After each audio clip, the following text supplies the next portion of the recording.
पश्चिम बंगाल में पूर्व मुख्यमंत्री ममता बनर्जी ने नई सरकार को घेरने की रणनीति तैयार कर ली है।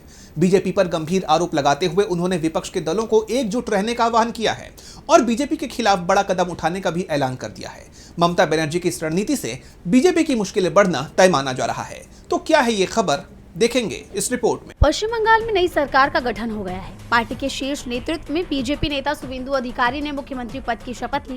राज्य में बीजेपी की सरकार बनते ही पूर्व मुख्यमंत्री और टीएमसी प्रमुख ममता बनर्जी ने सरकार को घेरने की तैयारी कर ली। ममता बनर्जी ने रविंद्रनाथ टैगोर की जयंती के अवसर पर महान कवि रविंद्रनाथ टैगोर को श्रद्धांजलि अर्पित की और इस दौरान उन्होंने सरकार की तरफ से रविंद्र जयंती समारोह के लिए 3 जगहों पर मांगी गई अनुमति देने का भी मुद्दा उठाया और उन्होंने साफ कहा कि रविंद्र जयंती मनाने के लिए 3 जगहों पर अनुमति मांगी गई थी, लेकिन इसे अस्वीकार कर दिया गया और इस कारण मैंने अपने आवास पर ही कार्यक्रम आयोजित करने का फैसला लिया।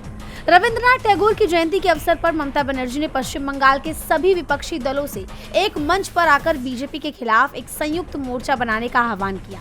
यानी साफ है कि ममता बनर्जी भले ही चुनाव में हार गई हो, लेकिन वो झुकने वाली नहीं है।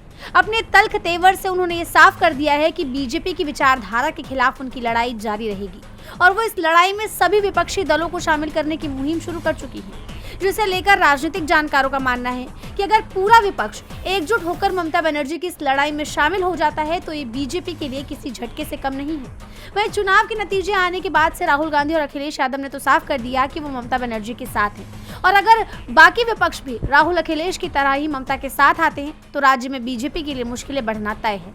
जीबी लाइव की रिपोर्ट।